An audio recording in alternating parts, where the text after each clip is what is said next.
Welcome, sisters and brothers of the Machinist Union and our allies in the labor movement. This is your weekly 141 report, and I'm your host, Dave Lehive, a communications representative for District Lodge 141.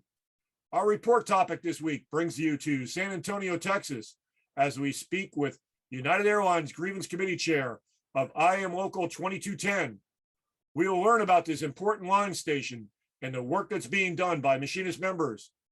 All of this and more as our 141 report starts now.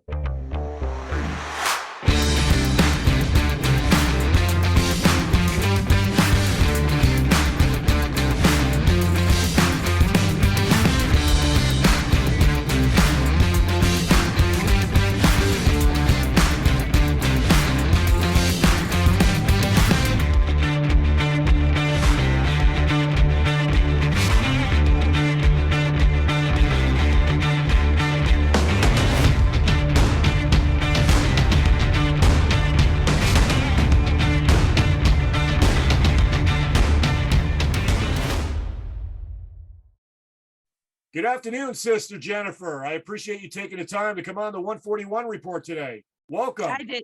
Hi, Dave. Thanks for having me this week. Oh, it's great to have you on, Sister. It was nice seeing you out in Vegas about 2 weeks ago. Yes, absolutely. That was a great time. It was good to see everyone again. It's been a long time, so it's nice to be around everyone. Absolutely. So as always, I begin the report by having my guests introduce themselves. So please tell the viewers about who you are, when you started in the airline industry, tell us about your union work background and the positions you've held in the Machinist Union. All right. My name is Jennifer Carlson. I'm the committee chair for the ramp in San Antonio. I started in San Francisco in 1999, transferred to Austin in 2000, worked there until about 2006, and transferred to San Antonio. I have pretty extensive, strong airline industry background. I'm fourth generation employee with United Airlines. My great-grandfather, my grandfather, my dad is a retired ramp serviceman. Uncle's a retired mechanic. My mom currently works customer service in Austin. My husband, which most viewers know, Jeff Carlson, he's been there 25 years. His father was a retired American employee with 42 years. His mom, flight attendant with Allegheny. So the airline industry is very strong in my family. I've held the positions in the local lodge. I've been a trustee. I'm currently the conductor sentinel.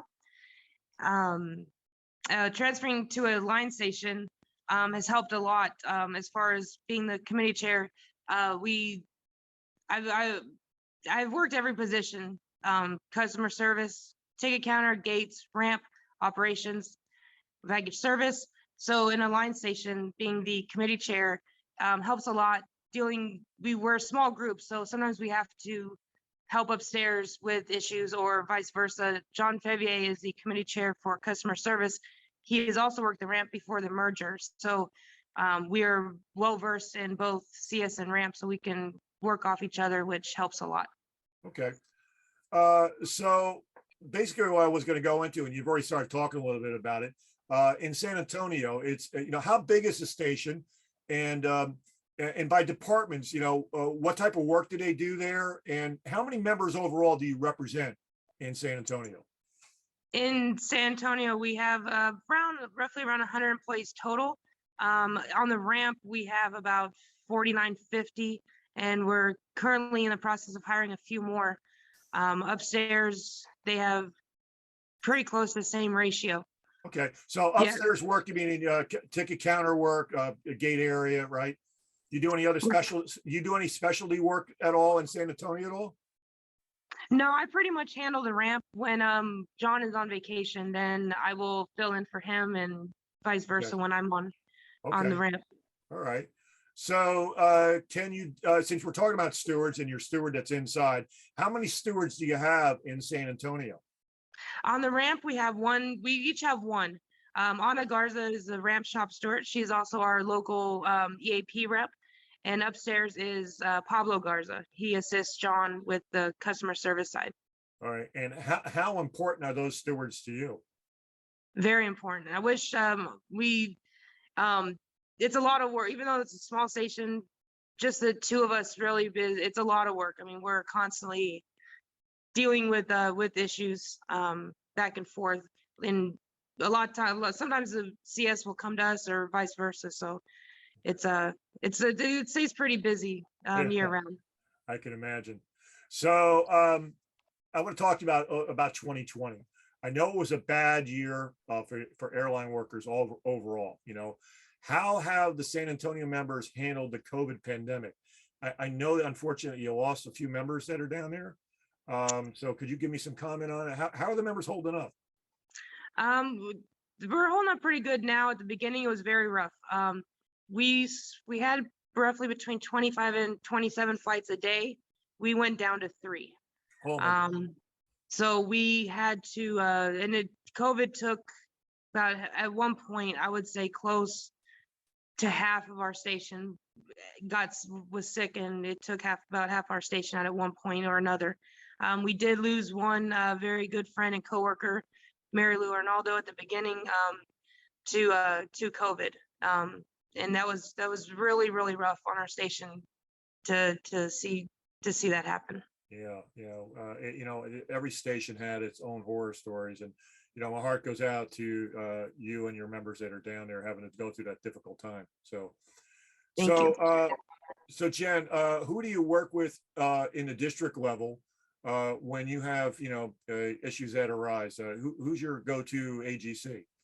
Our AGC is Robert Jessel. He's out of Houston. Okay. He's done a fantastic job here. He's here when we need him. He's here every month for every meeting and more if we need him. And he's always a phone call away. So he's done a fantastic job. Okay, that's good to know. And what does he just drive down? Does he fly down? Does he catch a flight down? What does he do? It depends. Sometimes he flies. Sometimes he's driven a couple times, but how far is the distance between Houston and San Antonio? It's about a 3-hour drive. Oh, so it's pretty far then. Okay. Yeah. All right. Yeah. So let's kind of move on to a more important topic: negotiations. You were at the grievance conference in Las Vegas about 2 weeks ago, and you were able to discuss with District 141 representatives about the upcoming contract talks with everybody else that came in from around the country. It was pretty informative, I believe, for our members that were there.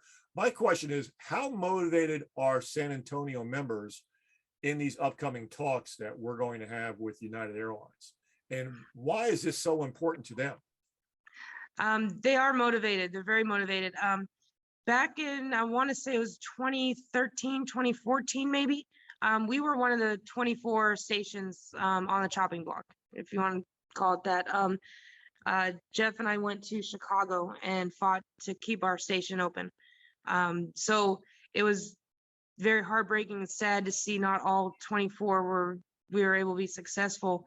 So with these negotiations coming up, it's important that everybody gets their voice in and let them know we need to change some of that language on job security, job protection, to keep these stations open and hopefully get some of the stations that we lost back. Yeah, it's a big deal for us because we've been there and it was not fun and we don't want to go through that again. right. So hopefully we can be successful in that and possibly even bring some stations back. That's a good message. I think the main thing that we need to focus on with our membership at United is solidarity. We have to look out for one another, and we need to stand together in solidarity and fight for big stations, small stations, and medium stations. Everybody, we got to look out for one another. So absolutely. What advice would you give to fellow IAM members around the country about the importance of completing the contract survey, which is on IAM141.org? Yeah, we need to voice our opinions, get everything out, be very detailed. There's obviously, raises are important, but if we don't have a job, then what good is that raise? I think what we really need to stress is the importance of these surveys that our members, if our members say, "Oh, let somebody else fill one out." No, the more surveys that come in actually help the negotiations team, because they're able to go in with the data and sit down with a company and tell the company, this is what our membership wants. If we have overwhelming numbers, the company has a real hard time arguing that at the table. So I think it's really important. The messaging should be to get those surveys completed. Don't think that Absolutely. somebody else can do it for you. Get online and take care of it, right? Absolutely. Because if I remember correctly, I believe the last survey for the last contract, I want to say I heard it was only about 6% in return that they Yeah. got back. And did we need a lot more than 6% return? Our Absolutely. voice needs to be heard. Absolutely. This is one of the most important things that a member has is their contract. And we want to make sure we get the best contract. The best contract comes from the participation of the membership and the solidarity that we have, right? So Absolutely. get those surveys done. And I believe that your station's going to have a really high turnout in filling out those surveys. You guys are motivated. We're And a lot pushing. of other stations out there are motivated too. So getting them done is an important thing. So Jen, the last question I have before we finish up today's report. Do you have any closing comments or things that you might want to make mention of, or perhaps a shout out to any IAM member in general that you might want to talk about before I close out this report? Yes. I like to thank obviously our AGC Robert Jessel for all his hard work and always being there when we need him. There's multiple AGCs throughout the system that have helped me personally. I know have helped others that they don't even represent.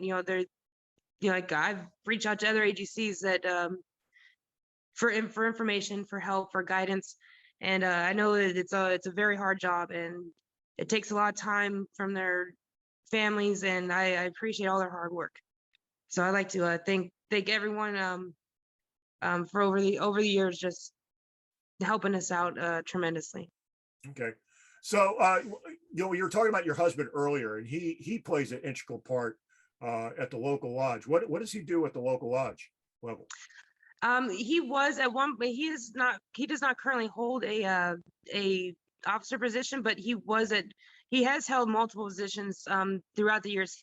He was for 18 years. He was the committee chair here until the merger with Continental. Okay. When we were forced to split upstairs, downstairs, he went upstairs, and that is how I became the chairman on the ramp.